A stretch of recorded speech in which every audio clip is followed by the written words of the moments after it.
এরা তো দামি। তর্ক যদি করেন কেউ, তর্ক করেও বুঝাইতো, তর্ক করলেও এই কথাটাই জিতবে, এটাই সত্য কথা। কেউ যদি তর্কও করে যে না ঠিক আছে তাই কেমনে দাম, তাইলেও তর্ক করে হইলেও বোঝানো সম্ভব, এবং তর্কে হেরে যাবে অন্যরা, এটাই সত্য। কারণ একটা কথা লাস্টে উনি বলতেছিলেন যে অনেক সুন্দর কথা, একজন মাদ্রাসায় কোরআন সুন্নাহ পড়ুয়া মানুষ, তার একটা পদ দুনিয়ার মধ্যে সবসময় থাকে। সে হয় আলেম, কোনো মাদ্রাসার মুহতামিম, শিক্ষক, নয়তো কোনো মসজিদের ইমাম, খতিব, মুয়াজ্জিন, খাদেম, একটা না একটা পদ আছে তার। তো তারে কেউ বেকার কয় না, কিন্তু জেনারেল শিক্ষাতে লক্ষ লক্ষ যুবককে বেকারই বলে। মসজিদের ঘরের মালিকের ঘরের ইমামও ছিলেন, মুয়াজ্জিনও ছিলেন, খাদেমও ছিলেন। ইব্রাহিম আলাইহিস সালাম আল্লাহ তাআলা তিনটা পদ আল্লাহর ঘরের উনারই দিছে। ইন্নী জাইলুকা লিন্নাসি ইমামা, আল্লাহ তাআলা কোরআনে আছে স্পষ্ট। ইব্রাহিম আলাইহিস সালামকে বলছেন আমি তোমাকে মানুষের জন্য ইমাম বানালাম।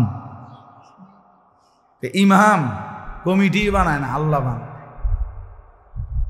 এই পদটা আল্লাহর দেওয়া, সরাসরি কোরআনের আয়াত, আমি বানালাম। আচ্ছা, 2 নম্বর হলো তাহলে ইব্রাহিম আলাইহিস সালাম ইমাম, এটা কে বলছেন? আচ্ছা, এবার আল্লাহই বলছেন ওয়াআযিন ফিন্নাসি বিল হজ্জ। এই যে এটাও ইব্রাহিম আলাইহিস সালামকে বলছে, হে ইব্রাহিম তুমি মানুষদের মাঝে হজ্জের আজান দাও। আযিন এলান করো, ঘোষণা করো, আজান মানে ঘোষণা করো। তাইলে ওয়াআযিন আজান দাও, মুয়াজ্জিন। ইব্রাহিম আলাইহিস সালামকে আল্লাহ তাআলা এই পদ দিয়েছেন। 3 নম্বরে খাদেম, আল্লাহ তাআলা কোরআনেই বলছেন ওয়াতাহহির বাইতিয়া লিত্তাইফিনা ওয়াল কাইমিনা ওয়ার রুকআইস সুজুদ। ইব্রাহিম আমার ঘরটাকে তুমি আমার তাওয়াফকারী বান্দা এবং আমার নামাজি বান্দাদের জন্য পবিত্র করো, সাফাই করো, তুমি খাদেম। তাইলে ইব্রাহিম আলাইহিস সালামকে আল্লাহ তাআলা ইমামও বানাইছেন, মুয়াজ্জিনও বানাইছেন, খাদেমও বানাইছেন। তাহলে যেই 3টা পদ আমগো কপালে জুটছে, এটা সরাসরি নবীদের পদ। এই 3টা সরাসরি আল্লাহ তাআলার নিয়োগ দেওয়া, এই নিয়োগ লেটারটা আল্লাহ দিয়েছেন। তাহলে এর মোকাবেলায় পৃথিবীতে মানুষের দেওয়া অন্য কোনো পদ পদবী এই পদের সামনে, আল্লাহর দেওয়া পদের সামনে তুলনার যোগ্য হতে পারে না। কেউ যদি নাও বুঝে এতে কোনো সমস্যা নেই। আল্লাহ কোরআনে বলছে আমান কাফারা ফা ইন্নাল্লাহা গানিয়্যুন আনিল আলামিন। আল্লাহ বলে আমার হুকুমকে কেউ যদি অস্বীকার করে, অবজ্ঞা করে, তুচ্ছ তাচ্ছিল্য করে, কোনো সমস্যা নাই। আমি আল্লাহ সারা পৃথিবীর সকল থেকেই অমুখাপেক্ষী, আমি কারো ধার ধারি না। আমি যেটা বলছি এটাই কথা, কারো বুঝে ধরলেও এটাই কথা, কারো বুঝে না ধরলেও আল্লাহর কথাই কথা। বুঝেন নাই কথা? আমনের বুঝে ধরে না, আমনের বুঝে আমনে ফইরা, তাই আপনি বুঝলে আপনি হইতে পারলেন, আমনের বুঝে ধরে নাই যেহেতু। তাইলে কোনো মানুষ তাদের বুঝ নিয়া কোরআন সুন্নাহর কোনো সিদ্ধান্ত আটকাইয়া নাই, বৈশা নাই। সারা পৃথিবী আল্লাহকে সেজদা দিলেও আল্লাহ বাড়বে না, সারা পৃথিবী আল্লাহকে সেজদা না দিলেও আল্লাহ কমবে না। লা ইয়াজিদুহু শাইউন ওয়া লা ইয়ানকুসুহু শাইউন। আল্লাহকে কোনো কিছু বাড়াইতেও পারে না, কোনো কিছু কমাইতেও পারে। আল্লাহ আল্লাহ আল হাইয়ুল কাইয়্যুম, তিনি সর্বদাই জীবিত এবং তিনি সর্বদাই গোটা কায়নাত পরিচালনা করছেন। ওয়া তাওয়াক্কাল আলাল হাই আল্লাযী লা ইয়ামুত, আল্লাহ বলছেন ভরসা করো ওই জীবন্ত সত্তার উপরে যিনি কখনোই মৃত্যুবরণ করবে না। ও তাওয়াক্কাল আলাল আজিজির রাহিম, আল্লাহ বলেন ভরসা করো তার উপরে যিনি আজিজ মহাপরাক্রমশালী এবং যিনি রাহিম অত্যন্ত দয়াল। তাইলে বোঝা গেল বাপ, আপনারা কেউ বোঝেন কিংবা না বোঝেন, আমরা বুঝছি যে আমরা ভালো পথ পাইছি, আমরা লাভে আছি আলহামদুলিল্লাহ, আমরা বুঝছি। এরপরে অন্য কেউ মানুষে কি মনে করে, আপনি মনে করলেও সমস্যা নাই, মনে না করলেও সমস্যা। কোনো মানুষের মূল্যায়ন এটা কোনো বিষয় না, বরঞ্চ মজার কথা হইল মানুষ কিছু বলবে এই কারণে কোনো আমল, কোনো কাজ, নেক কাজ ছেড়ে দেওয়া এটাও শিরিক। মানুষ দেখবে, মানুষের প্রশংসা মিলবে, এই জন্য কোনো নেক কাজ বা কোনো আমল করা এটাও শিরিক। বুঝেন নাই? ফুজাইল ইবনে আয়াজ রাহমাতুল্লাহ আলাইহির কথাই, তারকুল আমাল লিআজালিন নাস শিরকুন। মানুষের কারণে কোনো আমল ছেড়ে দেওয়া, মানুষ কিটা করবে, লোক মানুষের জন্য ছেড়ে দেওয়া, মানুষ কিছু বলবে এই লজ্জায় ছেড়ে দিলাম, এটা শিরক। আবার বলে আমালুলি আজালিন নাস, মানুষ কিছু বলুক, প্রশংসা করুক, দেখুক, এই জন্য আমলটা করা এটাও শিরক। এটা রিয়া, আর রিয়া শিরক। বলে আমালুলি আজালিন নাস রিয়াউন। তাহলে ফুজাইল ইবনে আয়াজ রাহমাতুল্লাহ আলাইহি বলেন ওয়াল ইখলাসু আন ইউআফিয়াকাল্লাহু মিনহুমা। ইখলাস কি? আল্লাহর সন্তুষ্টির জন্য। ইখলাস হলো আল্লাহর জন্য কখন? যে আল্লাহ তোমাকে উভয়টার থেকে রক্ষা করছেন, এটাই হলো ইখলাস। অর্থাৎ আমি মানুষ কিছু বলবে এই জন্য ছাড়িও নাই, আমি মানুষ কিছু বলবে এই জন্য করিও না। করেছি আল্লাহর জন্য, ছেড়েছি আল্লাহর জন্য।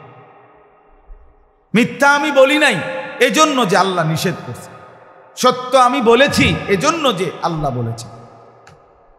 কথার কথা, যে কোনোটাই হোক। এই জন্য মাওলানা মাহবুব সাহেবের এই কথার কারণে বলল, সবচেয়ে বড় কথা হইল সারা রাতও যদি বলি এখন দুশ্মনের ষড়যন্ত্র কি পরিমাণ, মুসলমানের শেষ ইমানের শেষ ফোঁটা, মুসলমানের যুবক যুবতী, নারী পুরুষ, জওয়ান বুড়ো, ঘর পরিবার, একেবারে মানুষের ঘরের আপনার শেষ, আপনার সকল কিছু, মানুষের সব কিছু আজকের পৃথিবীতে এই ইন্টারনেট এর মাধ্যমে সব কিছু নির্দিষ্ট কারো কাছে সব কিছুই রেকর্ডেড, সংরক্ষিত। আমার বাসা মেন রাস্তার পাশে, এটা একতলার ছাদ, ছাদের উপরে আমার কয়টা গাছ আছে, গাছ লাগানো, মানে 10-20টা গাছ। তো আমার ওই যে গুগলের যে এই রোডের যে দেখে, এইটার মধ্যে আমার বিল্ডিংটাও আছে, বিল্ডিংটার উপরে যে কটা গাছ আছে এইটার ছবিও আছে, আমার দেখাইতে। আপনি বলেন, তখন আমার বিবি আজকে এটা শূন্য, আমার এটা আশ্চর্য কথা বলছে, সে আমার অবাক লাগছে তার। সে বলছে তাইলে তো ছাদে যাওয়াও ঠিক হবে না, কারণ ছাদে যদি আমি যাই, কোনো সময় যদি এই ক্যামেরার ছবি উঠে, ওই হঠাৎ নিজে বলে উঠছে এটা আজকে বলছে। আমি বললাম আর কি এই অবস্থা, ওই যে আমার মাদ্রাসা সার্চ করলে বাইর করে যে ডাইরেক্ট হুজুরের বাড়ি কোনটা এটা পর্যন্ত আছে। তাইলে গোটা পৃথিবী আপনার এই নেটের মাধ্যমে নখদর্পণ একদম হাতের মুঠোয়। তাহলে মুসলমানের শেষ ইমান আমল শেষ করে দেওয়ার শেষ বিন্দু, চতুর্মুখী নীল নকশা ষড়যন্ত্র চলতেছে খুব তীব্র বেগে। এগুলা বুঝাইতে গেলেও আপনি বুঝতেন না, অনেক কথা বুঝতেন না। আমারে সেদিন একজন ঢাকার বড় ব্যবসায়ী, আন্তর্জাতিকভাবে সারা সপ্তাহে 2-3 দিন বাহিরে যায়, বড় মাফের ব্যবসা, উনি আমারে বলতেছে যে হুজুর শুধু কাজ আমি নিজে দেখে আসছি, নতুন মোবাইল আসতেছে কিছুদিনের মধ্যে, আপনি শুধু যে কোনো জায়গায় আপনার সাথে বড় একটা মোবাইল ছিল আপনাকে 4 জনের কাছে, আপনারা যে কথা বলছেন মোবাইলে না, এমনি এমনি বইয়ে বইয়ে এ যা বলছেন তার সব কিছুই ওই মোবাইলটার ভিতরে রেকর্ড হয়ে যাচ্ছে। আর এরপরে আপনাদের এই কথার আলোকে যা শুনতে বুঝতে বলতেছিলেন ওই জাতীয় তথ্য যা আছে, এরপরে আমি মোবাইল অন করলে ওইগুলোই আসে। কইয়া না মানে এখন কইলো আমরা কন আনিসুর রহমান আশরাফি কিও ইয়াউমা তুবলাস সারাইর, আল্লাহ কোরআনে বলছে হাসরের ময়দানে আমি তোমাদের ভিতরের গোপন কথাগুলো সব বের করে ফেলব। ওয়া শাহিদা আলাইহিম সামউহুম ওয়া আবসারুহুম ওয়া জুলুদুহুম, আল্লাহ বলছে হাসরের ময়দানে তোমাদের কান, চোখ এবং পুরা দেহের চামড়া কথা বলবে। তো উনি আমার একটা সুন্দর কথা কইছে, হুজুর হাসরের ময়দানে হবে প্রযুক্তির সর্বশেষ অংশ, এর আগ পর্যন্ত যে দূর আধুনিক হওয়া দরকার কাছাকাছি কিয়ামতের আগ পর্যন্ত ওদ্দূর আল্লাহ পৌঁছাবে। নাইলে মনে করেন আমরা চালাইতাম গরুর গাড়ি, হাসরের ময়দানে হঠাৎ গিয়ে দেখবেন বিমান, এরকম ব্যবধান হইতো না, বুঝছেন হিসাব, এতটা ব্যবধান হবে না বুঝার ক্ষেত্রে। হ্যাঁ, তাইলে আমার বলার উদ্দেশ্য হলো এটা না, আমি ওইটা নিয়ে বলিনি। দুশ্মন তার ষড়যন্ত্র করবে, আমি বললেও করবে, আমি না বললেও কি করবে, কিন্তু দেখার বিষয় হলো রবের আসমানওয়ালার আল্লাহ তাআলা তার দ্বীন হেফাজতের দায়িত্ব নিছেন কিনা? কোরআন সংরক্ষণের দায়িত্ব কার? আল্লাহ বলছেন আমি নিলাম। অতএব দুশ্মনের ষড়যন্ত্র যত নিখুঁত, যত গভীর হোক না কেন, এটা মনে রাখতে হবে তার বিকল্পে আল্লাহ তাআলার কৌশল তার চাইতে অনেক ঊর্ধ্বে। ওয়া মাকারু ওয়া মাকারাল্লাহ আল্লাহু খায়রুল মাকিরিন, আল্লাহ বলে বেঈমান ষড়যন্ত্র করে আর আমি আল্লাহ কৌশল করি, আর আমি হচ্ছি সবচাইতে বড় সর্বোত্তম কৌশলকারী। তোরা নাফরমানের 70 বছরের আধুনিকতা প্রযুক্তি আমি এক ফুৎকারে উড়াই দিতে পারি, এক ফুৎকারে উড়াই দিতে পারি। এই জন্য আমি বলতে চাচ্ছি একটা জিনিস, এই মাদ্রাসাটা দেখা মূলত আমি কথাটা বলছি, এই কথাটা বলতে চাচ্ছি, অর্থাৎ সারা বিশ্বে মুসলমানদের বিরুদ্ধে এগুলো সব আপনাদেরকে বলাও যাবে না, নিজেদের নিরাপত্তার জন্য বলা যাবে না, কিন্তু এগুলো শুনলে মাঝে মধ্যে এমন হতাশা লাগে, ভয় লাগে, হায় হায় আর বাঁচবো কয়দিন, আর টিকবে কয়দিন মুসলমান। কিন্তু আবার দেখি যে বাংলাদেশের হালাত হলো প্রতিটা গলিতে গলিতে, রন্ধ্রে রন্ধ্রে আল্লাহ তাআলার কুদরতে ছোট ছোট ছোট ছোট অসংখ্য মাদ্রাসা, এই মনে হয় যেন 5 বছরের ভিতরে ম্যাজিক হারে বাইরে গেছে। এটার কারবারটা কি? এটার কারণটা কি? এনে কি দরকার লাগবে মানুষের? অনেক কথা বোঝেন না। মালাই বাঙ্গরা কি মাদ্রাসা নাই? কথা বলেন না। মালাই বাঙ্গরা মাদ্রাসা আছে কিনা বাজারের উপরে? এনে কি দরকার? হ্যাঁ, রব্বুল আলামিন বলছে আমিও একদম নিখুঁত ভাবে আমার জমিনটাকে আমার বান্দাদের ঈমান আমলের আখিরি হেফাজতের জন্য আমিও মাদ্রাসা, কোরআনের ঘর, জায়গায় জায়গায় ছোট্ট ছোট্ট ক্যাম্প, আমার ঈমান রক্ষার ক্যাম্প, যেন ঘূর্ণিঝড়, বন্যা, জলোচ্ছ্বাস, টর্নেডোতে যেরকম বিভিন্ন জায়গায় ভবন রেডি থাকে, আমি আল্লাহ আগের থেকে ঈমান আমলের পাহারাদার হিসাবে ঘর প্রত্যেক গ্রামে গ্রামে গলিতে গলিতে আমিও রেডি করতেছি। ঠিক আছে, কোনো সন্দেহ? প্রয়োজন পরিমাণ লোক গ্রামকে গ্রাম রেডি হইতে, দুশ্মনের মোকাবেলার জন্য, বেঈমানের মোকাবেলার জন্য সমান সমান দরকার নেই, কখনোই দরকার নেই, সমান সমান হইতে হবে না। আল্লাহ তাআলার একটা হিসাব আছে। আমার কাছে একটা বই আছে, হিসাবুল কোরআন, কোরআন শরীফের অঙ্ক, মানে কোরআনের অঙ্ক। ওইখানে আল্লাহ তাআলা কোরআনে কিন্তু অনেক যোগ বিয়োগ পূরণ ভাগ আছে, বুঝছেন না? বিয়োগ আছে, যেমন ওয়ালাকাদ আরসালনা নূহান ইলা কওমিহি ফালাবিসা ফীহিম আলফা সানাতিন ইল্লা 50 আমান। এই যে এই বিয়োগ, আল্লাহ বলছেন নূহ আলাইহিস সালামকে আমি পাঠিয়েছি তার কওমের কাছে, তিনি তাদের মধ্যে ছিলেন 1000 বছর 50 কম। তাহলে 1000-এর থেকে 50 কি দিবেন? বিয়োগ দিবেন, 950 বাড়িব। এই যে কোরআনের বিয়োগ। এরপরে আছে মুসা আলাইহিস সালামকে আমি আল্লাহ তাআলা বলছি 30 দিন তুর পাহাড়ে আইসা থাকতে, এরপরে ওয়া আতমামনাহা 10, এটারে আরো 10 দিন দিয়া বাড়াইছি, পূর্ণ করছি। তো এবার আরো 10 দিন যোগ করবেন, তো কত হইব? 40। এই যে যোগ, কোরআন শরীফে কি আছে? যোগও আছে, বিয়োগও আছে, এরকম আছে। তো এটা বলতেছিলাম যে আল্লাহ তাআলা তার কুদরতি নিজামে এই পৃথিবীটার মধ্যে যারা যত ষড়যন্ত্রই করুক, ঘরের শত্রু বাহিরের শত্রু, ছদ্মবেশী কিংবা প্রকাশ্য, সব লাইনের দুশ্মনের মোকাবেলায় আলহামদুলিল্লাহ আল্লাহ তাআলাও কার্যকর ব্যবস্থা তৈরি করছেন। বলেন আলহামদুলিল্লাহ। ঈমান ইসলামের ঘর, মানুষের জান মালের শেষ ঈমানের রক্ষার জায়গা আল্লাহ তাআলা ঠিক করছেন। তো বলতেছিলাম সমান সমান লাগবে না, দুশ্মন যতজন ঈমানদার ততজন, না না লাগবে না, ঈমানদার কম হইলেই চলবে।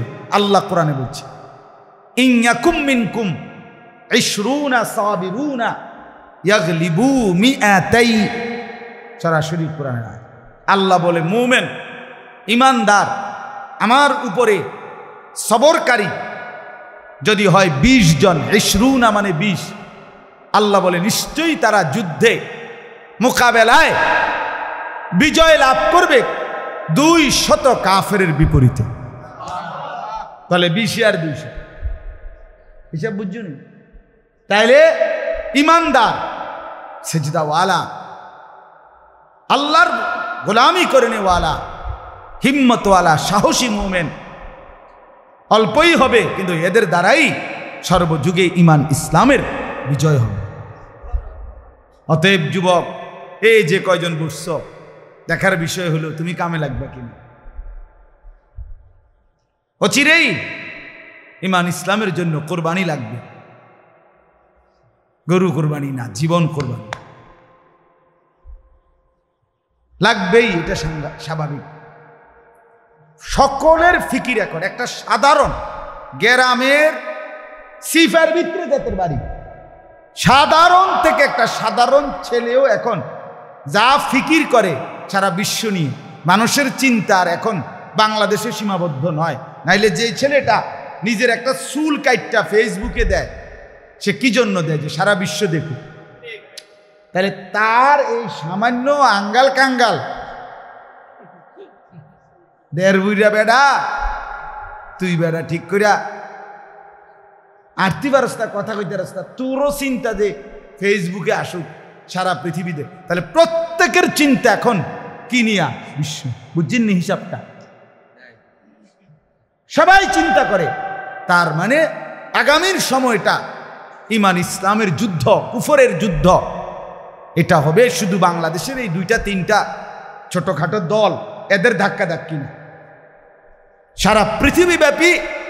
একদিকে ঈমান, একদিকে কুফার, একদিকে মুসলমান, একদিকে বেঈমান, এই মুখোমুখি। শুধুমাত্র অস্ত্রের যুদ্ধ না, অস্ত্রের যুদ্ধ বলেন, মনস্তাত্ত্বিক যুদ্ধ বলেন, বুদ্ধিবৃত্তিক যুদ্ধ বলেন, কলমের যুদ্ধ বলেন, জ্ঞানের যুদ্ধ বলেন, সর্বদিকে ইনশাআল্লাহ। এদিকেও ওলামায়ে কেরাম এবং বিবেকবান দিনদার মুত্তাকি মানুষ এদিক দিকেও ঈমান ইসলাম রক্ষার বিশ্বব্যাপী প্রস্তুতি নিচ্ছে। বেঈমানও ঈমান ইসলাম ধ্বংসের বিশ্বব্যাপী প্রস্তুতি নিচ্ছে। মোকাবেলা হবেই, ঈমানদার জিতবেই, কোনো সন্দেহ, কোনো সন্দেহ। হ্যাঁ, গাজা ফিলিস্তিনের যেই অঞ্চলে এই যে ইসরায়েলের ইয়াহুদিরা বেঈমানরা কোনোভাবেই পারতেছে না। গাজা সেই অক্টোবর মাসে 7ই অক্টোবর সেই দিন থেকে শুরু হইল। অক্টোবর, নভেম্বর, ডিসেম্বর, জানুয়ারি, ফেব্রুয়ারি, মার্চ, এপ্রিল, মে শেষের পথে, শেষই হয়ে গেছে। ধরেন আজকে 8 মাসে এক সুতা হামাসের মুজাহিদদের গাজ্জার মাথা নোয়াইতে আসছে না, ঘাড় নোয়াইতে আসছে না। কারণটা কি? অথচ এইটা একটা দেশ না তো, গাজা একটা এলাকা, একটা নির্ধারিত অল্প কুদ্দুর জায়গা, অল্প কুদ্দুর জায়গা। 1 কোটি না, 1 কোটির অর্ধেকের মতো মানুষের বসবাস। হ্যাঁ, অল্প কিছু মানুষের বসবাস, কিন্তু এদের সারা ইউরোপ, বিশেষ করে আমেরিকা, ইউরোপ সাপোর্ট দিচ্ছে।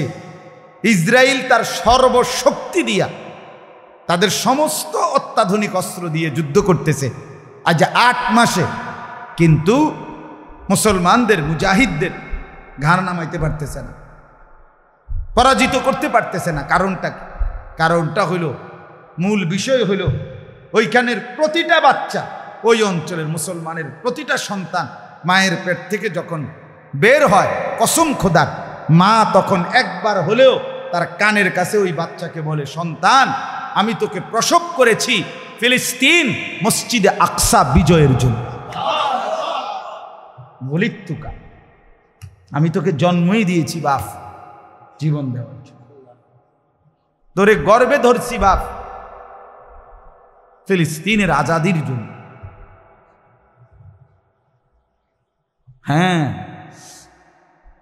এই জন্য পারবে না, একেবারে মাটির সাথে সমান করে দিয়েও পারবে না, হারতেই হবে, একটু সময় লাগবে। ইসরায়েল হারবেই, কোনো সন্দেহ নেই। মানুষের সত্তাগত একটা কথা মনে রাখতে হবে, বাহ্যিক বেশভূষা, যুবক ভাই তোমরাও শোনো, বাহ্যিক বেশভূষা মানুষ পরে গ্রহণ করে, কিন্তু ঈমান, ইসলাম, আল্লাহকে মানার যোগ্যতা, এটা আল্লাহ তাআলা সত্তার ভিতরে, অস্তিত্বের ভিতরে দিয়েই পৃথিবীতে ভূমিষ্ঠ করে। এই জন্য ফিতরাত, ইউলাদু আলা ফিতরাতিন, ঈমানকে মানা, আল্লাহকে মানা, ইসলামকে মানার জন্মগত যোগ্যতা দিয়েছে আল্লাহ তাআলা মানুষের ভিতরে। এই জন্য আলগাজিটা আসে, মনে করো আজকে হয়তো তুমি মোবাইল দেখা কোনো বন্ধুর আড্ডায়, নারীর আড্ডায় এমনি এমনি তাংফাং করে করে হয়তো একটু সদর বদর হয়ে গেছো, কিন্তু সত্তার ভিতরে, জাতের ভিতরে কি আছে? ঈমান আছে, ফিতরাত আছে, সত্তার ভিতরে ইসলাম আছে, প্রকৃতগতভাবে সৃষ্টি। আমাদের কোনো না কোনো এক গ্রুপের মুখামুখি দাজ্জাল, দাজ্জাল হয় আমাদের সামনে, নয় আমাদের সন্তানের সামনে। তো আমারও তো সন্তান আছে, 7 বছর 2 বছর, তাগো সামনে, তাগো সামনে।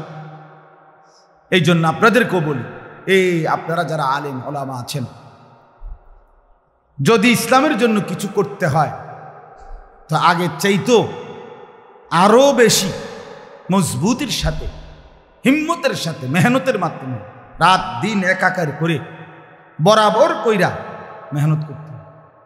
যদি ফিকির হয় দিলের মধ্যে ইসলামের কেন্দ্র, আর একটা হইল ওয়াজ করছি 10 লাইন, ঠিক মতো উঠলো কিনা মোবাইলে, হ্যাঁ টুপিটা কোনো বেহা হইয়া গেল নি, কোটিটা মনে কোনো লড়ে নি, যাইবার আগে উঠতেছি দোয়া করবেন, গাড়িতে উঠছি দোয়া করবেন, হ্যাঁ ড্রাইভিং সিটে বসিলাম দোয়া করবেন, প্রত্যেক সেকেন্ড সেকেন্ড মোবাইলে। তো এই প্রদর্শনী ওই আপনি এই ডকেরই থাকবেন, আমরিতে তেমন কোনো কাম হইতো না, আমরিতে কোনো কাম হইতো না। হ্যাঁ হ্যাঁ, মেহনত করতে হবে যুবক ভাই। এখন আর আগামী সময়টা ভাত মাছের যুদ্ধ না, ইমানের যুদ্ধ। আমার বাবা আপনাদেরকেও বলি, যারা তাদের ছেলেকে বঞ্চিত করলেন, আপনিও কষ্ট পাবেন, সন্তানও কষ্ট পাবে। এই যারা ছেলেটাকে মাদ্রাসায় পড়াইলেন না, কোরআন শিখাইলেন না, দিন শিখাইলেন, মেয়েটাকে পর্দা দিয়ে যাইতে পারলেন না।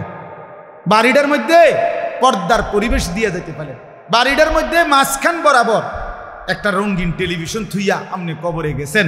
মনে রাখেন, আপনি আপনার ফ্যামিলিটারে জাহান্নামের উপরে দিয়েই গেলেন। আর এরা জাহান্নামে যাইব, আর আমনেরে বেহেশতে হতাইয়া থুইয়া, জি না, আমনেরে লইয়েই যাবে, লইয়েই যাবে, লইয়েই যাবে, আমনেরে লইয়া যাবে। বলবে আব্বারে লগে দেন, আব্বা আমাকে লাগিয়া জীবনটা কষ্ট করছে, একসাথে আমরা ফিডা না খাইলে কেমনে হয়? আব্বার কষ্ট, আব্বা মৃত্যু পর্যন্ত আব্বাই টেলিভিশনের বিল, বিদ্যুৎ বিল, ডিশের বিল আব্বা, আমার আব্বাই দিয়ে গেছে। এত বড় মহান বাপ, এত বড় মহান বাপ, এবারে ছাড়া জাহান্নামে যাব কেন? ইন্না আতানা সাদাতানা ওয়া কুবারানা ফাআদাল্লুনা সাবিলা। নাফরমান কিয়ামতের ময়দানে বলবে, জাহান্নামী বলবে, রব্বুল আলামিন, আমি আমার বড়দেরকে, আমার নেতৃস্থানীয়দেরকে, তাদেরকেই তো অনুসরণ করেছিলাম, তারাই তো আমারে গুমরাহির রাস্তা ধরায় দিছে। আমি তো নিজ চোখে দেখছি মাওলা, আমার আব্বা বিড়ি খায়, তাহলে আমি বিড়ি খাবো না তো কেন খাবো না? আমি তো দেখছি মাওলা, আমার আব্বা কথায় কথায় গালি দেয়, তো আমি গালি দেব না কেন? আমি তো ছোট্ট বয়স থেকে দেখছি আমার আব্বা মা, আমার ভাই বোন আমার ঘরেই রঙিন টেলিভিশনে নর্তকীর নাচ, সিনেমা নাটক দেখছে, তো আমি একজন দেখব না কেন? হ্যাঁ, কেন দেখব না? আমার আব্বারে দেখছি শেষ বয়সে চা দোকানে বসে বসে বিড়ি খাইতো আর বন খাইতো, আর রঙিন টেলিভিশনে নর্তকীর নাচ আর নাটক সিনেমা দেখতো, তো আমি ওইটা করব না কেন? কথা বলেন না কেন? ইন্না আতানা সাদাতানা ওয়া কুবারানা ফাআদাল্লুনা সাবিলা। আল্লাহ তারাই তো আমারে পথভ্রষ্ট করে দিয়েছে। আমি তো আমার আব্বারে দেখছি পাঞ্জাবি, আমি তো আমার আব্বারে দেখছি টুপি। আমার আব্বা জীবনে কোনোদিন পান খায় নাই, আমিও জীবনে কোনোদিন পান খাই নাই, না জায়েজ না, কিন্তু আমার আব্বারে আমি দেখি নাই। কথা বুঝছেন? আমার মারে আমি দেখি নাই, তো আমি তো দেখছি, যে শিখছি আমার আব্বার থেকে। আমার আব্বা জীবনভর মসজিদের ইমামতি করছে, আমরা আজও মসজিদে জুমা পড়াই। এই ব্যস্ততার ভিতরেও জুমা ঠিক রাখছি। সকালবেলা জুমার দিন উঠতে কষ্ট লাগে, মাঝে মাঝে মন চায় জুমা ছেড়ে দেই, যে আগে আগে উঠতে লাউন লাগে জুমার দিন, কিন্তু আমার বাবা যে বংশের যে এটা ঐতিহ্য আর দিনের খেদমত, ছাড়বো কেন? এই জন্য আপনাদের কাছে অনুরোধ করলাম, এই মাদ্রাসাটা এতটা, আমি আরো আলাউদ্দিন ভাইকে বলছি পর্যন্ত যে বুঝি দাওয়াত দেওয়ানোর জন্য আর জায়গা পাইছেন না, সব সময় তো রাস্তার লগে আইসেন, একটু ভিতরে আইন, ভিতরে আইসে ভালো লাগছে, আলহামদুলিল্লাহ। যিনি, ওনার নাম কি? ইমরান, হ্যাঁ, জনাব ক্যাপ্টেন ইমরান চৌধুরী, এই ভাইজান আমার সাথে, আমাদের সাথে এই বছর এতেকাফ করছে। আমার শায়েখ আল্লামা মুফতি মুশতাকুন নবী কাসিমি হযরত দামাত বারাকাতুহুম, ওনার সাথে আমরা এতেকাফ করছি। এক মসজিদে আমরা প্রায় 1200 থেকে 1300 লোক এতেকাফ করছি। বিশ্বাস হয়? এক মসজিদে। হ্যাঁ, বিরোধিতা করা সহজ, মানুষ বানানো কঠিন।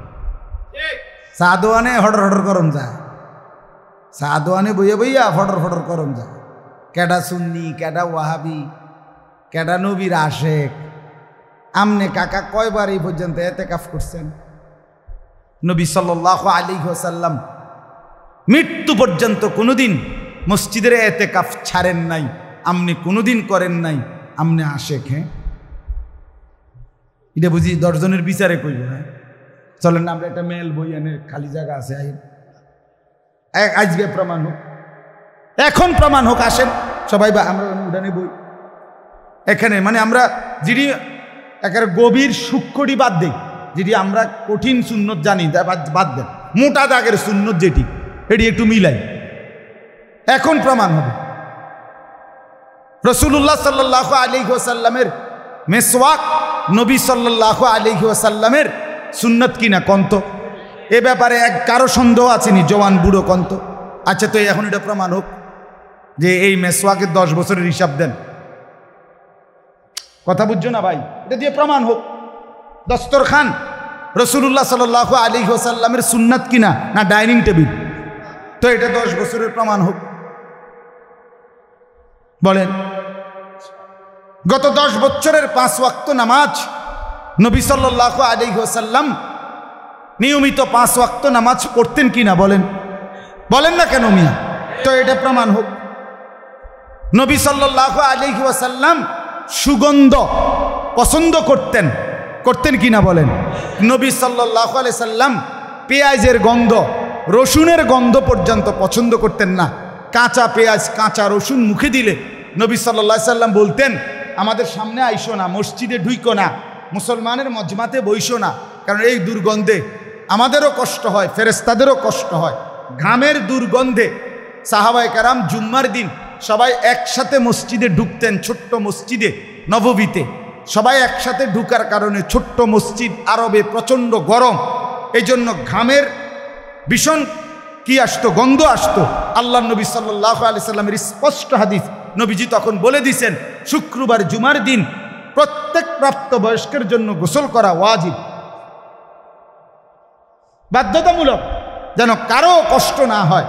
তো যিনি ঘামের গন্ধ পছন্দ করতেন না, পেঁয়াজের গন্ধ পছন্দ করতেন না, আমনে যা 40 বছর ধরে বিড়ি খান, বিড়ির কোনো গন্ধ নাই ওম্মা, তা আমনে নবীর আশেক কেমন হইলেন?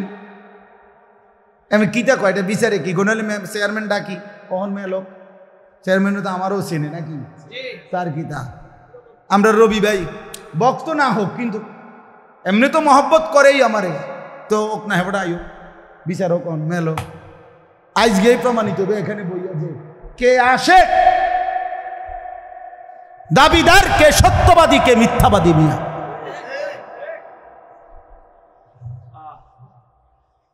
রাসূলুল্লাহ সাল্লাল্লাহু আলাইহি ওয়াসাল্লামের ভালোবাসা, এটা কি নবীজি সাল্লাল্লাহু আলাইহি সাল্লামের তরিকা অনুসরণের দ্বারা প্রমাণিত হবে কিনা? তো সেটা প্রমাণ হোক। হাইরা গেলে জুতার বাড়ি নিলাম, অসুবিধা কি? যে কয়বার বলেন, এই কয়বার বটনি লাগাম কানে ধরে বলেন। এই জন্য বাপ, যুবক ভাই, তোমাদেরকে বলি, ধোকা খাবা না। জিন্দিগি মানে খিচুড়ি না, জিন্দিগি বিরানির ফোটলা না, জিন্দিগি এখানে শেষ না বাপ। মরে গেলে যদি সব শেষ হয়ে যাইতো, তো তুমি বাচ্চা যাইতা, আমিও বাচ্চা যাইতাম, কারণ ত্রুটি বিচ্যুতি তোমারও আমারও। কিন্তু মরে গেলে তো শেষ না, মরে গেলে শেষ, মরে গেলেই জীবন। না না না, মরে গেলেই মূলত জীবন। ওয়া ইন্নাদ দারাল আখিরাতা লাহিয়াল হায়াওয়ান। আল্লাহ বলছে, বান্দা শোনো, নিশ্চয়ই আখিরাতের জীবন, আখিরাতের ঘর, সেটাই জীবন। এজন্য মানুষ জীবন পাবে কখন? মরবে যখন। ইয়া আইয়ুহাল্লাযীনা আমানুস্তাজীবু লিল্লাহি ওয়ালির রাসূলি ইযা দাআকুম লিমা ইউহয়িকুম। আল্লাহ বলেন, হে ঈমানদার মুমিন, যখনই আল্লাহ এবং রাসূল কোনো ব্যাপারে তোমাদেরকে ডাক দেয়, বিধান দেয়, সাথে সাথে তাতে সাড়া দিও। যদি দিতে পারো সাড়া আল্লাহর হুকুমে, রাসূলের হুকুমে, লিমা ইউহয়িকুম, তাহলেই হায়াত পাবে, জীবন পাবে, বেঁচে থাকবে। যেন আল্লাহকে মানাই জীবন, রাসূলকে মানাই জীবন, সুন্নাতকে মানাই জীবন, আর বাকিগুলো মুর্দা। নাফরমান মরে গেছে, বেনামাজি মরে গেছে, বেহায়া মরে গেছে, হারাম রোজগারকারী তুমি মারা গেছো, তুমি বেঁচে নাই। হ্যাঁ, আল্লাহর অবাধ্য সে বেঁচে নাই। ঢালকানগর হযরত কি বলছে জানেন? আরো সাংঘাতিক কথা, হয়তো এক হলো সে বেঁচে নাই। যদি বলেন না হে তো মরে না, আমরা দেখছি আড়ে, তাইলে সে মানুষ হাঁটে না, জন্তু জানোয়ার হাঁটে, হয়তো বেঁচে নাই। আর যদি বলেন না বেঁচে আছে, তাইলে মানুষ হিসাবে বেঁচে নাই। যে জীবনে গোলামি নাই সে মানুষ না, যার কপালে সেজদা নাই সে মানুষ হিসাবে বেঁচে নাই। ফজরের নামাজ যে পড়ে না সে মানুষ হিসাবে জাগে না। আল্লাহর গোলামি যে দেয় না, এশার নামাজ যে পড়ে নাই সে মানুষ হিসাবে ঘুমায় নাই। মানুষ মরে গেছে সে, কারণ হায়াত জীবন বেঁচে থাকা আল্লাহর হুকুম মানার মধ্যে, রাসূলুল্লাহ সাল্লাল্লাহু আলাইহি ওয়াসাল্লামের হুকুম মানার মধ্যে। এই জন্য বাপ ধাক্কা ধাক্কি না, এই ছোটখাটো ধাক্কাইয়েন না, না ধাক্কাইয়া মুসলমানের প্রতিটা বাচ্চা কিভাবে আল্লাহর দ্বীন শিখবে, প্রতিটা নারী জওয়ান। এখন আর শুধু বাচ্চা পড়াইলে হবে না রে বাপ, বিশ্বাস করেন, বুড়ো মানুষ শিখতে হবে, জওয়ান মানুষও শিখতে হবে, নারীরাও শিখতে হবে, পুরুষরাও শিখতে হবে। মুসলমান আজকে আপনি ছেলেটা তো আল্লাহর কোরআন শিখলো, কিন্তু আপনি 60 বছর পর্যন্ত বিড়ি খেয়ে গেলেন, আপনি 40 বছর পর্যন্ত ওজনে কম দিয়েই দোকানদারি করলেন, আপনি 40 বছর পর্যন্ত সুদের ব্যবসায়ী করে গেলেন। দেখবেন হাসরের ময়দানে ছেলেটা তো হয়তো বেঁচে যাবে, কিন্তু আপনি জাহান্নামী হয়ে যাবেন।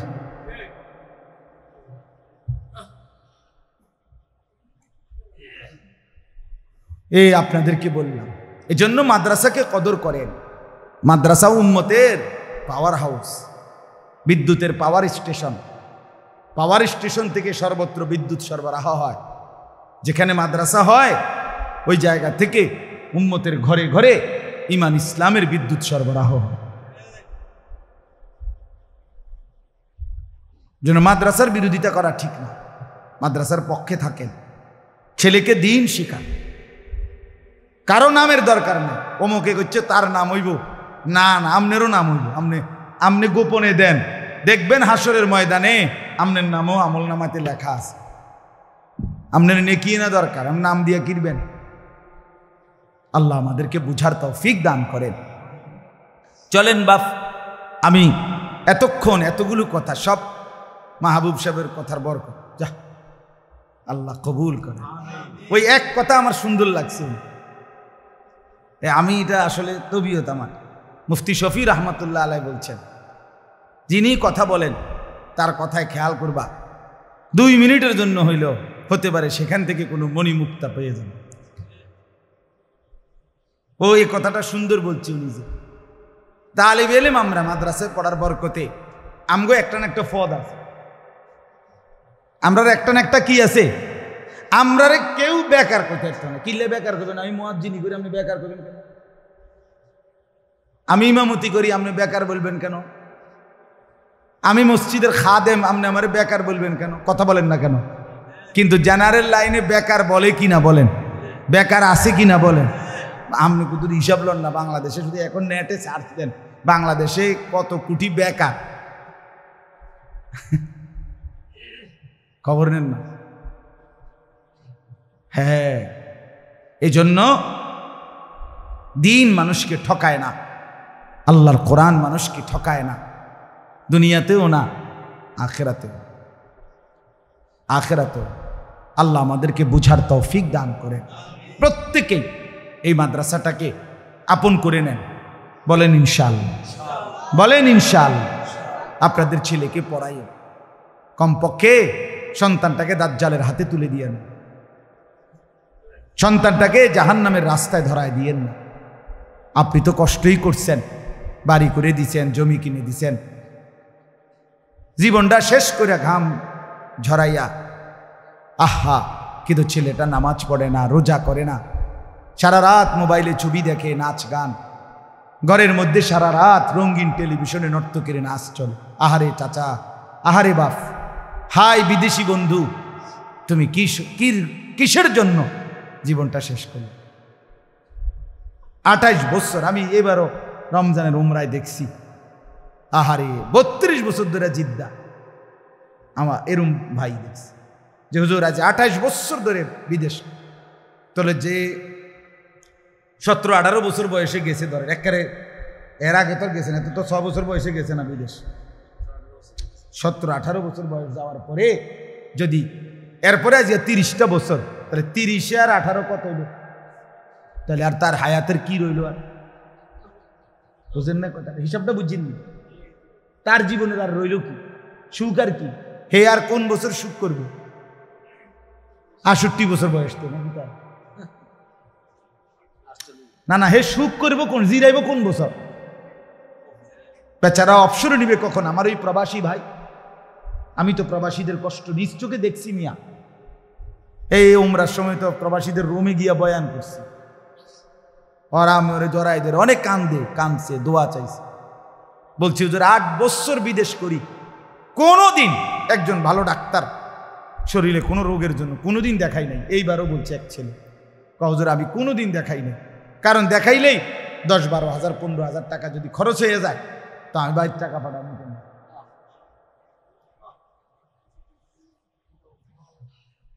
কয় ব্যথা বেদনার 1-2টা ট্যাবলেট খাইয়া পড়ে থাকি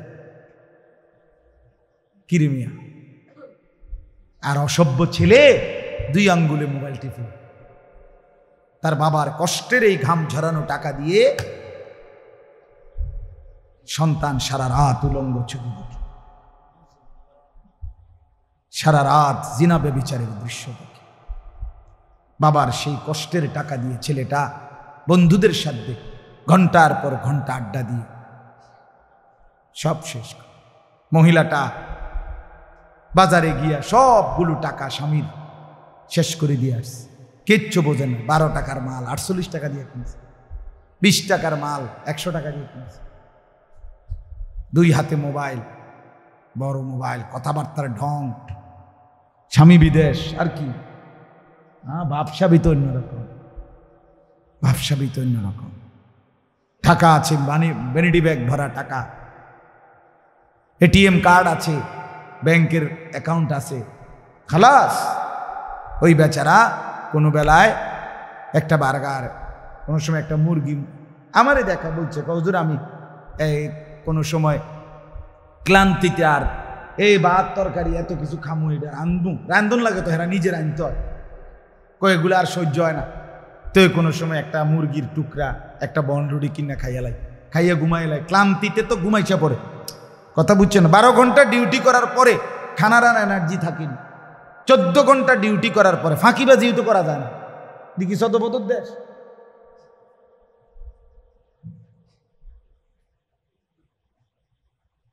সৌদি আরবে তো আমি যে কয়বারে গেছি, সৌদি আরবে ট্রাফিক রে, এই গাড়ির ড্রাইভাররা যেই ভয়টা পায়, আজরাইলেরও তো এত ভয় পায় না। আজরাইল মালাকুল মৌত তো এত ভয়ানক। তাহলে এই কষ্ট করে আয় করা টাকাটা প্রবাসীর স্ত্রী সন্তান 2 হাতে বন্যার পানির মতো শেষ করে মাস শেষ না হইতেই 2 বার টাকা পাঠাইতে হয় বেচারা, সব শেষ, টাকা শেষ।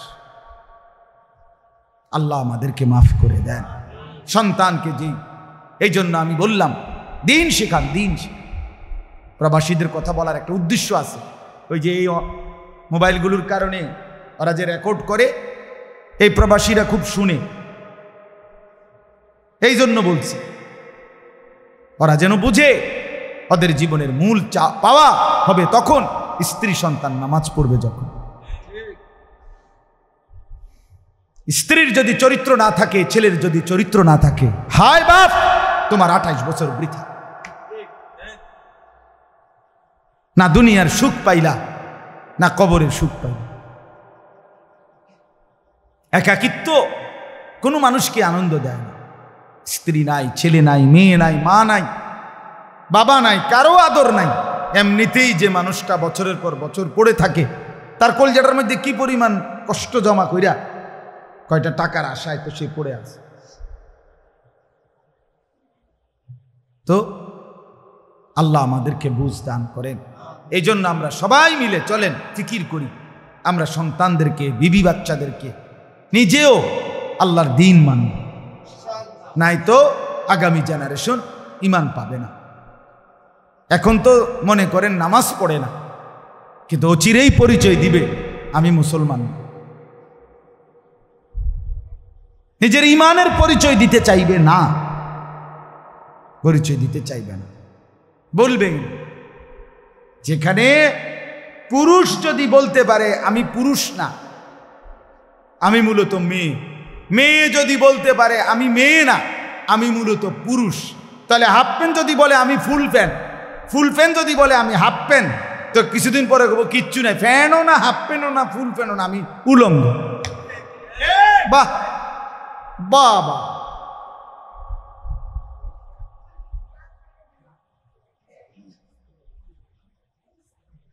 আপনারা জানেন না, এগুলো তো নওজোয়ান আলাদা পাইলে বলতাম, মুরব্বীদের সামনে বলাও সম্ভব না। এমন এমন চমকপ্রদ, লোভনীয়, অসভ্য কথাকে ভদ্রতার মুখোশ পরিয়ে মুসলমানের নতুন জেনারেশনের কাছে এখন পেশ করা হচ্ছে। ছেলে ছেলে অবৈধ সম্পর্ক, মেয়ে মেয়ে অবৈধ সম্পর্ক, এটা যে একটা পাপ, এইটার ধারণাটাই মুছে দিয়ে নতুন করে সুন্দর আকর্ষণীয় লেভেল লাগাইয়া পেশ করতেছে। হ্যাঁ, আরো অনেক বিষয়, অনেক বিষয় আপনারা জানেন। আপনাদের ছেলেরা, আপনাদের মেয়েরা, বাবারা সারা রাত সারা দিন কি করে মোবাইল দিয়ে, আপনি শুধু কিছুই জানেন। হাসরের ময়দানে দেখবেন কি করছে। ওফো, চেহারা সুরত দেখে না, সব কিছু এলোমেলো, কালো চেহারা, কুৎসিত চেহারা, চেহারা দেখলেই বোঝা যায় কালো হয়ে আছে, দয়া মায়া নাই, রসকস নাই, চুলের কি দশা, প্যান্টের কি দশা, আড়ে কেমনে, কথা কয় কেমনে, কি করে না করে, আওয়ার হালা আওয়ারিস। ওফ, একটা ভদ্রতা, সৌন্দর্য কিচ্ছু না, কিচ্ছু না। ইয়াং পোলা পাইন 30 জন, 30 জনের চুল 30 মডেল, এইটা কি দেয়? তো তোরা না বলে বন্ধু, তো তো বন্ধু তো কমপক্ষে মোটামুটি একসাথে হয়, ঠিক দেখো। আমি আলাউদ্দিন ভাই, মাহবুব ভাই, শরীফ ভাই, মাওলানা, আমরা বন্ধু, তো আমরা একটা শুরুত আছে না, কথা বলে না কেন? এই যে আমরা সবাই মাথার টুপি আছে, পাক আমরা দাড়ি আছে, পাঞ্জাবি আছে, আমরা লুঙ্গি ফিন্দা আছি, তা আমরা একটা মোটামুটি, আমরা যে একটা ফ্রেন্ড, আমরা তো একটা বাইলে আছে, এটা কি ধরেন, এটা কি ফোলাইনি, কি ফ্রেন্ড, কি রে বেটা, 30টা 30 রকমের চুল, 30 রকমের প্যান্ট, গেঞ্জি 30 রকমের, এটা বুঝি বন্ধুত্ব হইল ভাইয়া? এটা সুন্দর কোনো কিছু হইল? কিন্তু এই তো প্লাস্টিকও না, হাফ প্যান্টও না, কি তাই? আল্লাহ আমাদেরকে বুঝতেন। চলেন, আমি অন্য প্রসঙ্গ বলতে চাইছিলাম, এই প্রসঙ্গ বললাম। মূলত আপনারা প্রত্যেকে ইনশাআল্লাহ মাদ্রাসাকে কদর করেন, সন্তানকে কদর করেন, ছেলে মেয়ের প্রতি যত্নবান হন। সর্বশেষ কথা হইল, ছেলেদেরকে বলি, বাপ যে কয়জন ছেলে বসছো ভাইয়া, আমার শেষ কথাটা, যদি কেউ মনে করো তোমার খবর কেউ নিল না, মা বাবা আত্মীয় স্বজন কেউ তোমারে কিছু বলে না এখন আর, তুমি তোমার মতো, তাইলেও আমি অনুরোধ করি তুমি তোমারে নষ্ট করো না, তুমি তোমারে বরবাদ করো না। শেষ পর্যন্ত দেখবা তোমার বাপও কবরে, মাও কবরে, তুমি একাই এই পৃথিবীর জীবন যুদ্ধে একাই সামনে যাইতে হবে, ঠিক কি না বলে? তখন কিন্তু আফসোস হবে, হায় জীবনটা কি করলাম, কেন পড়লাম না, কেন কিছু শিখলাম না। আর কবরে গিয়ে আফসোস হবে, হায় কেন আল্লাহর কোরআন শিখলাম না, কেন সুযোগ থাকা সত্ত্বেও নামাজটুকু পড়লাম না, আহা কি করলাম, আহা কি করলাম। কোরআন শরীফে আছে, জাহান্নামীদেরকে ডাক বলা হবে, মা সালাকাকুম ফি সাকার, তোমাদেরকে কিসে জাহান্নামে নিয়ে আসলো? ক্বালু লাম নাকু মিনাল মুসাল্লিন, নাফরমান বলবে আমরা নামাজি ছিলাম না, এই জন্য আমাদেরকে জাহান্নামে পাঠানো হলো। আল্লাহ কোরআনে বলেন ফাকাইফা তাত্তাকুনা ইন কাফারতুম ইয়াওমান ইয়াজালুল বিলদানা শিবা।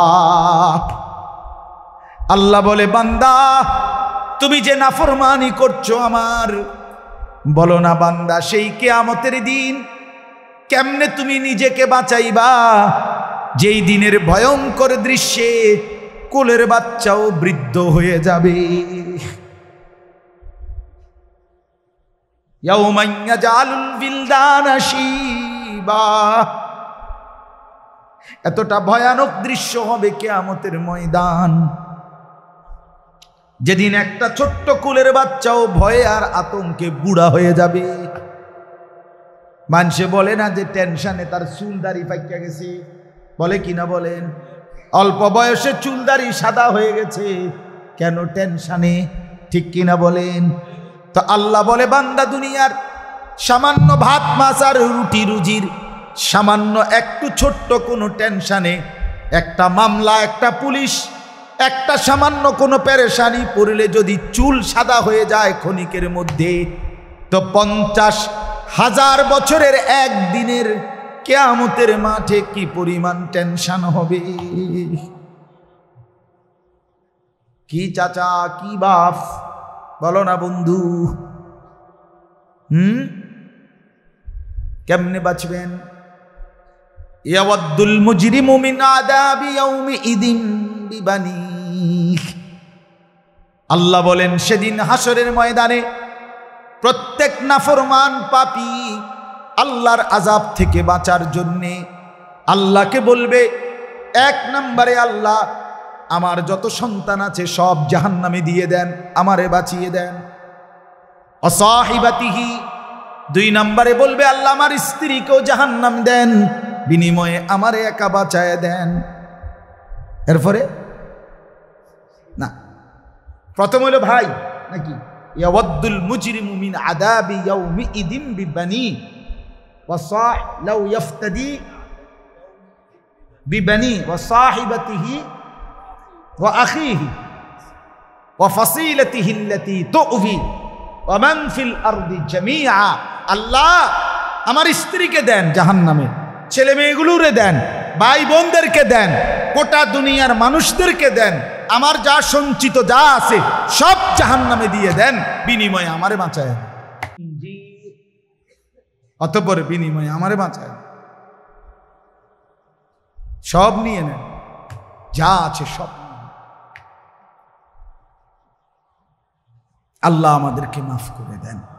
আপনারা বুঝেন, আপনারা বুঝেন, খামখেয়ালি করেন না, খামখেয়ালি করবেন না, কোনো রকমের খামখেয়ালি করবেন না। জিন্দগির কদর করেন, হায়াতের কদর করেন, সময়ের কদর করেন। ওলামায়ে কেরাম আপনাদের ফিকির করে বাপ, দিবানিশি বলে যায়। মসজিদের ইমাম সাহেব, খতিব সাহেব আপনাদেরকে দিবানিশি বলছে, বলেই যাচ্ছে।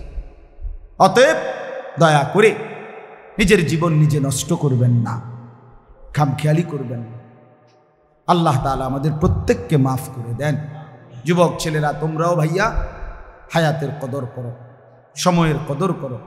আবু ইসহাক আস-সাবিঈ রাহমাতুল্লাহি আলাইহি একজন বড় বুজুর্গ ছিলেন, আমরা কিতাবে পড়ছি। উনি যখন যুবকদেরকে দেখতেন সাথে সাথে বলতেন, ইয়া মা'শারাশ শাবাব ইগতানিমু শাবাবাকুম, হে যুবক সমাজ তোমরা তোমাদের যৌবনকে গনিমত মনে করো, গনিমত মনে করো। আল্লাহ তাআলা আমাদেরকে বুঝ দান করে, আল্লাহ তাআলা আমাদেরকে কদর করার তৌফিক দেন। এই মাদ্রাসাটাকেও আল্লাহ তাআলা কবুল করেন, আরও ছাত্র উস্তাদ দিয়ে আল্লাহ তাআলা ভরপুর করে দেন। এলাকার যারা আছেন যুবক ভাই তোমরাও মাদ্রাসার পক্ষে থাকবে, ঠিক আছে না ইনশাআল্লাহ? মুরব্বী চাচা বাবা আপনাদেরকেও বলি, আপনার নামটা যেন কোনোদিনও বিরোধিতাকারীদের হিসাবে উচ্চারিত না হয়। এটা সবচেয়ে বড় লানত, অভিশাপ, যে মুসলমানের ব্যাপারে কেউ মন্তব্য করবে যে এই লোকটা এই মসজিদের বিরোধী, এই লোকটা মাদ্রাসার বিরোধী, তার মানে মাদ্রাসায় আল্লাহর কোরআন পড়ানো হয়, তো সে কিসের বিরোধী হল? সে রাসূলুল্লাহর হাদিসের বিরোধী, সে সুপারিশ পাবে কেমন? এই জন্য আমার আপনার নাম, আচ্ছা যদি কোনো উপকারও করতে না পারেন, কমপক্ষে একদম চুপ থাকেন, যাতে করে বিরোধিতাকারী হিসাবে আপনার নাম না আসে। কথা বোঝেন না? ঠিক আছে, আমার কোনোভাবেই এবারে বুঝে ধরে না, হইতেই পারে, তো চুপ থাকি আমরা। আল্লাহ তাআলা আমাদের সবাইকে কবুল করেন, মঞ্জুর করেন, উত্তম বিনিময় দান করেন। আজকে আলহামদুলিল্লাহ অনেক উলামায়ে কেরাম শ্রদ্ধেয় এসেছেন, আল্লাহ তাআলা ওনাদেরকে উত্তম বিনিময় দান করেন। বাকি আমরার কথা হলো, এটাও আবারও বললাম, আরও মেহনত করতে হবে। যদি ইসলামের খেদমত করতে, কমাইলে হইতো না, কমাইলে হবে না। আল্লাহ তাআলা সবাইকে তৌফিক দান করেন, আমিন। সুবহানাল্লাহি ওয়া বিহামদিহি, সুবহানাকা আল্লাহুম্মা বিহামদিকা, আশহাদু আল লা ইলাহা ইল্লা আনতা, আস্তাগফিরুকা।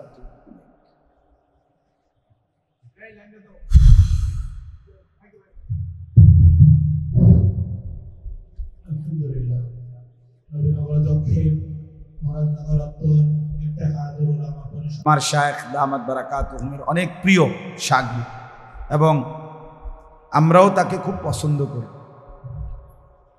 অনেক চমৎকার কোরআন সুন্নাহ থেকে ধারাবাহিক বয়ান করে। এই যে এখন যে বললাম শেষ এবারতটা যুবকদের জন্য, উনি এক বুজুর্গের বাণী, এটা একটা আরবি ছোট্ট বই। এই বইটাতে 15টা নসিহত আছে, যেগুলোর মধ্যে সব যুবকদের জন্য। এই ছোট্ট বইটা আমারে হাদিয়া দিছে এই মাওলানা, এই ইউসুফ বিন ইকবাল, তার কাছ থেকে আমি এটা নিচ্ছি। এটা খুব সুন্দর, সে অনেক ভালো আলেম। আল্লাহ তাআলা আমাদেরকে তৌফিক দান করেন। আলহামদুলিল্লাহি রাব্বিল আলামিন। আল্লাহুম্মা আনতাস সালাম ওয়া মিনকাস সালাম, তাবারাকতা ইয়া যাল জালালি ওয়াল ইকরাম, ইয়া আরহামার রাহিমিন, ইয়া আরহামার রাহিমিন, ইয়া আরহামার রাহিমিন। রব্বানা যালামনা আনফুসানা ওয়া ইল্লাম তাগফির লানা ওয়া তারহামনা লানাকুনান্না মিনাল খাসিরিন। রব্বানা আতিনা ফিদ দুনিয়া হাসানা ওয়া ফিল আখিরাতি হাসানা ওয়া কিনা আযাবান নার। রব্বিরহামহুমা কামা রব্বায়ানি সগীরা। রব্বানা হাব লানা মিন আজওয়াজিনা ওয়া যুররিয়াতিনা কুররাতা আ'য়ুন ওয়াজআলনা লিল মুত্তাকিনা ইমামা। আল্লাহুম্মা ইন্না নাসআলুকাল হুদা ওয়াত তুকা ওয়াল আফাফা ওয়াল গিনা। আল্লাহুম্মা লা তাজআলিদ দুনিয়া আকবারা হাম্মিনা ওয়ালা মাবলাগা ইলমিনা ওয়ালা গায়াতা রাগাবাতিনা ওয়ালা তুসাল্লিত আলাইনা মান লা ইয়ারহামুনা। আল্লাহুম্মা ইন্না নাজআলুকা ফি নুহুরিহিম ওয়া নাউযু বিকা মিন শুরুরিহিম। আল্লাহুম্মা আসলিহ লানা শা'নানা কুল্লাহ ওয়া লা তাকিলনা ইলা আনফুসিনা তারফাতা আইন। আল্লাহুম্মা ইহফাজনা মিন কুল্লি বালাইদ দুনিয়া ওয়া আযাবিল আখিরাহ। মাওলায়ে করিম, আপনি মাফ করে দেন। রব্বে করিম, আপনি মাফ করে দেন। মেহেরবান মাওলা, আপনি মাফ করে দেন। আপনার কথাই শুনতেছিলাম, আপনার কালাম শুনতেছিলাম। আখিরাতের ভয় হচ্ছিল মাওলা, জাহান্নামের ভয় হচ্ছিল মাওলা। নিজের আমলের কমতি আর ত্রুটি দেখে বড় বেশি লজ্জিত মাওলা। আপনি মাফ করে দেন, আপনি মাফ করে দেন, আপনি মাফ করে দেন। আগামী জিন্দেগি সুন্দর করে দেন, আগামী জীবন সুন্দর করে দেন। ইমান ইসলামের দৌলত দান করেন, তাকওয়ার জিন্দেগি দান করেন, গুনাহমুক্ত জীবন দান করেন, হায়াতের কদর করার তৌফিক দান করেন। আল্লাহ জীবনটা কাজে লাগাবার তৌফিক দান করেন। আল্লাহ হায়াত কাজে লাগাবার তৌফিক দান করেন। আল্লাহ পিছনের জিন্দেগির সমস্ত নাফরমানি মাফ করে দেন, সমস্ত কবরবাসীদেরকে মাফ করে দেন। আমরা যে যাকে হারিয়েছি প্রত্যেক কবরবাসীকে মাফ করে দেন। কিয়ামত পর্যন্ত কবরের আযাব মাফ করে দেন। আল্লাহ এই এলাকার মহল্লার আশপাশের সমস্ত কবরবাসীদেরকে মাফ করে দেন, কিয়ামত পর্যন্ত মাফ করে দেন। কবরগুলোকে জান্নাতের টুকরা বানিয়ে দেন। আয় আল্লাহ এই মাদ্রাসাখানা কবুল করে নেন, মাদ্রাসাখানা কবুল করে নেন। আল্লাহ এটা আপনার কুদরতেরই নিশানা মাওলা, আপনারই চাওয়া মাওলা। আল্লাহ প্রতিটা মাদ্রাসা আপনি কবুল করে নেন, উম্মতের ঈমান আমলের শেষ মার্কাজ আপনি কবুল করে নেন। আয় আল্লাহ আগামী প্রজন্মকে বাঁচাবার শেষ ঠিকানা এই মাদ্রাসাগুলো আপনি হেফাজত করেন, আপনি কবুল করেন। মুসলমানের প্রত্যেককে মাদ্রাসা মুখী বানায় দেন, কোরআন মুখী বানায় দেন, সুন্নাহ মুখী বানিয়ে দেন, সেজদাওয়ালা বানিয়ে দেন। আল্লাহ যুবক ছেলেগুলোকে নামাজি বানিয়ে দেন, মুরব্বী বাবা চাচাদেরকে আরো বেশি নেক আমলের তৌফিক দেন। পর্দার আড়ালের মা বোনদেরকে নিজেদের পর্দা পুশিদার কদর করবার তৌফিক দান করেন। আয় আল্লাহ ইত্তেহাদুল উলামার ফিকিরকে কবুল করে নেন। আল্লাহ এই ফিকিরগুলোতে বরকত দান করেন, সত্যিকার ইত্তেহাদ দান করেন, ইখতিলাফ থেকে বাঁচান মাওলা। আল্লাহ ফিতনা থেকে বাঁচায়েন, ফাসাদ থেকে বাঁচায়েন। পদ আর পদবি নয়, আপনার সন্তুষ্টির জন্যই আল্লাহ খেদমতটুকু করার তৌফিক দান করেন। আল্লাহ আপনি কবুল করে নেন। আল্লাহ এই মাদ্রাসার জরুরত আপনি পূরণ করে দেন, আরো ছাত্র মিলায় দেন, আরো ওস্তাদ মিলায় দেন, এলাকাবাসীর দিল মাদ্রাসার সাথে জুড়ে দেন, নওজোয়ান ছেলেদেরকে মাদ্রাসার সাথে মিশায়া দেন, মাদ্রাসার সাথেই মিলায়া দেন। আয় আল্লাহ ক্যাপ্টেন সাহেবকে হায়াত দারাজ করেন, আল্লাহ তার ফিকিরে বরকত দান করেন। আল্লাহ সমস্ত ওস্তাদ ছাত্র সকলকে কবুল আর মনসুর করেন। আয় আল্লাহ অসুস্থ বিমারি যারা শিফা করে দেন, কামাই রুজিতে হালাল বরকত দান করেন। ওলামায়ে কেরাম আইম্মায়ে কেরামকে আল্লাহ উম্মতের ফিকির দান করেন, আরো বেশি মেহনত করার তৌফিক দান করেন। আল্লাহ আপনি কবুল করেন, মনসুর করেন, আপনার ঘর জিয়ারতের তৌফিক দান করেন। আল্লাহ যারা পৌঁছে গেছে কবুল করেন, আমরা যারা যেতে চাচ্ছি মাওলা আপনি তৌফিক দিয়েন, সুস্থতার হায়াত দিয়েন, পেরেশানি মুক্ত সফর করার তৌফিক দান করেন। আয় আল্লাহ কবুল করেন, আয় আল্লাহ আপনি মনসুর করেন, আপনি রহম করেন, আমার দেশকে নিরাপদ করেন, ঘূর্ণিঝড় জলোচ্ছ্বাস থেকে হেফাজত করেন। আল্লাহ এই ঘূর্ণিঝড়ে যে মানুষগুলোর ঘর বাড়ি মহল্লা ডুবে গেছে মাওলা আপনি তাদের উত্তম আশ্রয় দিয়ে দেন, আপনি তাদের উত্তম ঠিকানা দিয়ে দেন। অসহায় মানুষগুলোর আপনি সহায় মাওলা, আপনি সহায় মানুষগুলোর আশ্রয় দিয়ে দেন। আল্লাহ ফিলিস্তিনের মজলুম মুসলমানদেরকে রেহাই দিয়ে দেন। আল্লাহ আপনি কবুল করেন, মনসুর করেন। ইসরায়েলের ইহুদি বেঈমানদেরকে আল্লাহ আপনি ধ্বংস করে দেন। আয় আল্লাহ আজকের এই মজমার যুবকগুলোকে নতুন করে জেগে উঠবার তৌফিক দান করেন, নতুন করে নামাজি বানিয়ে দেন, সেজদাওয়ালা বানিয়ে দেন। রব্বির হামহুমা কামা রব্বায়ানি সগীরা। সুবহান রাব্বিকা রব্বিল ইজ্জাতি আম্মা ইয়াসিফুন ওয়া সালামুন আলাল মুরসালিন ওয়ালহামদুলিল্লাহ।